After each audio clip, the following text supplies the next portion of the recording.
नमस्कार, मैं रवीश कुमार। लखनऊ की रैली में भाषण से ज्यादा भीड़ की चर्चा हो रही है। खुद मायावती ने कहा कि आज की भीड़ ने पिछले सारे रिकॉर्ड तोड़ दिए। लोग इसे नोट कर रहे हैं कि 13 साल से सत्ता से बाहर रहने के बाद भी बसपा इतनी बड़ी और व्यवस्थित रैली कर सकती है। उत्तर प्रदेश के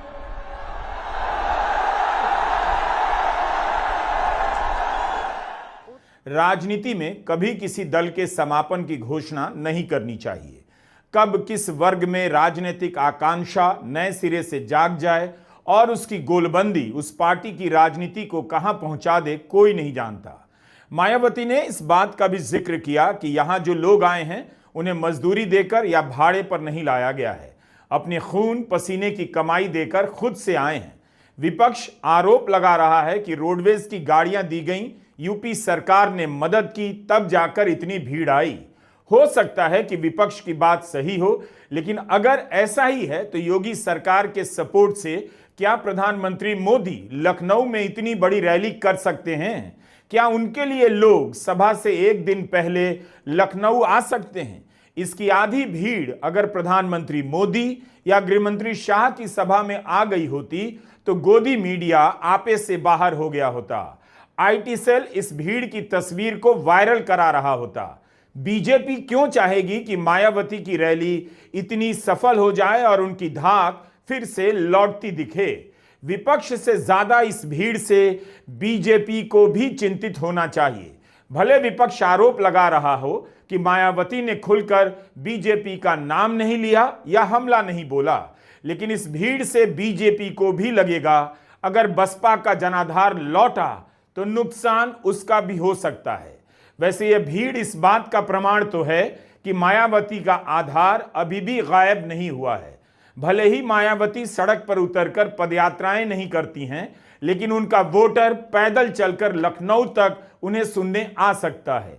इसलिए जानकार हैरान लगते हैं कि इतने साल तक सत्ता से बाहर रहने के बाद मायावती की रैली इतनी बड़ी कैसे हो गई। जिनको यहाँ दूसरी पार्टियों की तरह ये जो लाखों की संख्या में लोग आए हैं, तो इनको यहाँ दूसरी पार्टियों की तरह मजदूरी देकर दिहाड़ी पर नहीं लाया गया है, बल्कि ये लोग अपने खून पसीने की कमाई के पैसों से ही खुद चलकर आज के अपने 9 अक्टूबर के प्रोग्राम में मुझे सुनने के लिए आए, जिन्होंने भीड़ के मामले में आज अपने खुद के भी अपने पिछले सभी रिकॉर्ड तोड़ दिए। मायावती की सभा में आई भीड़ से कोई इनकार नहीं कर सकता, लेकिन क्या उनका भाषण भीड़ के अनुरूप आक्रामक था? किसी भी पार्टी को अगर उत्तर प्रदेश में सत्ता में आने की राह बनानी है तो बीजेपी से लड़ना पड़ेगा। यूपी की राजनीति में इस वक्त बीजेपी सबसे बड़ी पार्टी ही नहीं, ताकतवर पार्टी भी है। मानव संसाधन और आर्थिक संसाधनों से लैस उसके समीकरणों का काट निकालना पड़ेगा। आज जिस तरह से बसपा ने सपा पर और सपा ने बसपा पर हमला बोला है, उससे लगता है कि अगर इन दोनों में से किसी एक को अकेले दम पर सत्ता तक पहुंचना है तो सबसे पहले इनके आधार को खुद में मिलाना होगा। यानी बसपा को सपा से वोट लेना है या सपा को बसपा का वोट लेना होगा। इसका मतलब यह है कि दोनों दलों को इस वक्त यह लग रहा है कि बीजेपी का वोटर सॉलिड रूप से उसके साथ खड़ा है, वह छिटक नहीं रहा। इसलिए सपा पर मायावती का ज्यादा हमला उनका राजनीतिक और रणनीतिक चुनाव लगता है। लेकिन क्या सपा को हर वक्त मायावती को बीजेपी की बी टीम बताकर लाभ मिलेगा? तो कितने सारे सवाल होते हैं राजनीति में। इसका जिक्र इसलिए किया क्योंकि आज इसे लेकर बहस छिड़ गई है कि क्या मायावती बीजेपी के प्रति ज्यादा नरम थीं और सपा और कांग्रेस के प्रति आक्रामक। उनके भाषण में समाजवादी पार्टी मुख्य प्रतिद्वंदी के रूप में नजर आई, तो आप नहीं कह सकते कि बीजेपी का जिक्र नहीं था। मगर हमले के हिसाब से देखेंगे सपा ही सबसे आगे थी निशाने पर। बीजेपी के प्रति नरमी को लेकर बहस इस बात से शुरू हो गई क्योंकि मायावती ने शुरुआत में ही पार्कों और स्मारक स्थलों के रखरखाव को लेकर बीजेपी सरकार के प्रति आभार जता दिया।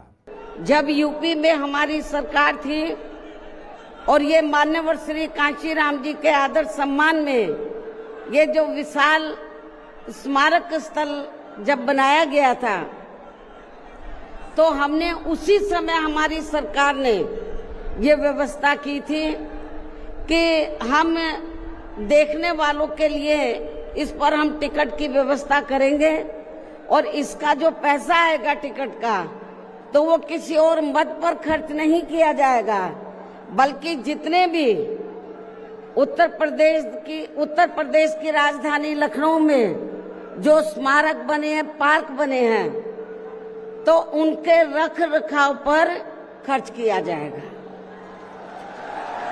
तो ये हमने व्यवस्था की थी।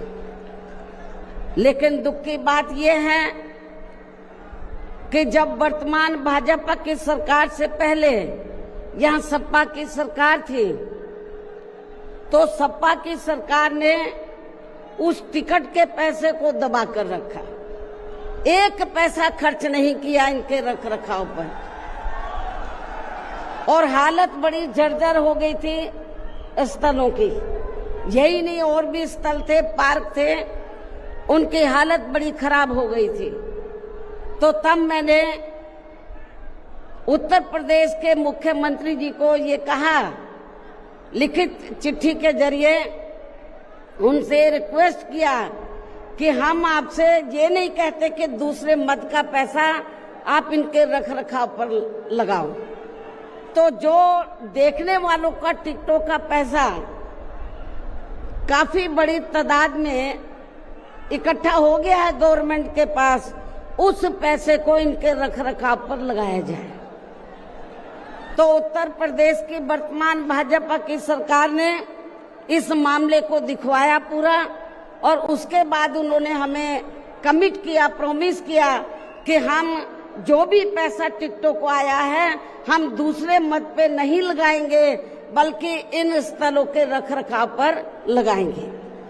उन्होंने ये लगाया, इसलिए हमारी पार्टी उनकी आभारी है। भाषण के इस हिस्से के बाद कांग्रेस से लेकर समाजवादी पार्टी ने बसपा को बीजेपी की बी टीम बताना शुरू कर दिया। समाजवादी पार्टी के सांसद अवधेश प्रसाद ने कहा, बीजेपी के प्रति नरमी का बयान बताता है मायावती दबाव में है। सपा अध्यक्ष अखिलेश यादव ने ट्वीट किया है, क्योंकि उनकी अंदरूनी साठगांठ है जारी, इसलिए वे हैं जुल्म करने वालों के आभारी। अखिलेश का इशारा भी मायावती के भाषण की तरफ ही था। कांग्रेस प्रवक्ता सुरेंद्र राजपूत ने सवाल किया कि यह बीजेपी की रैली थी या बीएसपी की। राजपूत ने कहा कि जो स्क्रिप्ट शाहजी के यहां से आई या बीजेपी से आई, वही स्क्रिप्ट मायावती मंच से पढ़ रही थी। उन्होंने सवाल किया, मान्यवर कांशीराम जी की पुण्यतिथि पर उनको मेरा नमन है। आज 9 साल बाद जब बीएसपी सुप्रीमो मायावती बहन जी रैली को संबोधित करने जा रही थी, तो एक आशा और उम्मीद थी कि वो दलितों पर हो रहे अत्याचार और अहम मुद्दों पर बोलेंगी।